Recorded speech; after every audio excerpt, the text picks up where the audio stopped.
Mercredi, tôt dans la matinée, les services de police ont expulsé 2 squats toulousains.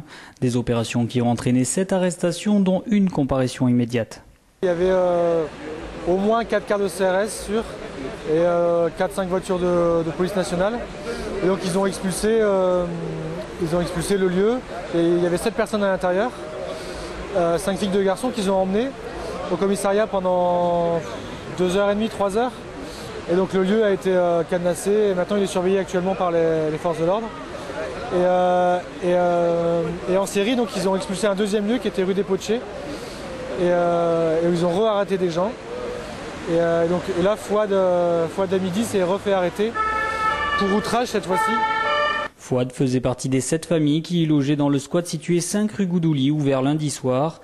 Laissé vide par l'État depuis 2 ans, ce lieu devait permettre d'accueillir 6 familles à la rue. L'idée, c'est pas de se substituer à l'État, c'est pas ça, c'est prendre ses responsabilités en tant que citoyen. Voilà, moi c'est pas que du ressort de l'État ou que de la responsabilité de l'État s'il y a des gamins qui crèvent dans les rues là tous les jours. Nous, depuis le début de l'action au mois d'avril, là maintenant, du coup, on est en réseau avec pas mal d'assistantes sociales, de directrices d'école, de profs d'école, et qui nous ramènent la situation de ces gosses dans le milieu scolaire, par exemple, des gamins qui sont quasiment plongés dans l'autisme, parce que tous les soirs, avec leurs parents, ils vont dormir dans une voiture ou dans une cage d'escalier. Donc après, c'est pas substituer à l'État, c'est juste en tant que citoyen prendre ses responsabilités.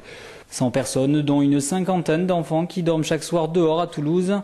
Voilà les chiffres énoncés par le CREA, qui compte sur le plus grand nombre pour parvenir à loger tout le monde avant l'arrivée des grands froids. Chacun peut faire beaucoup. Nous, à 8, on vient de loger en 5 mois là 50 personnes. Donc à 8 personnes. Donc je pense que si tout le monde met un peu d'ici, on peut faire énormément de choses. Et on pourrait résoudre pas mal de problèmes dans nos sociétés. Je pense que le problème aussi, c'est qu'on a beaucoup trop délégué tout un tas de problèmes. Parce que les gens payent leurs impôts et puis à partir de ce moment-là, ils considèrent que c'est plus leur problème. Et puis qu'on a perdu aussi un esprit communautaire, voilà, de solidarité, de bienveillance les uns vis-à-vis des autres. Et voilà, quoi, avec tous les jours, il y a des gens qui passent devant des gosses en train de faire la manche avec leurs parents, ils se posent pas la question, tiens, peut-être que je pourrais faire des choses, quoi. Ces 2 expulsions qui démontrent la fermeté de l'État sur le sujet est un coup dur pour le CREA, même si selon certains de ses membres, cela n'arrêtera en rien la série de réquisitions prévues dans les semaines à venir.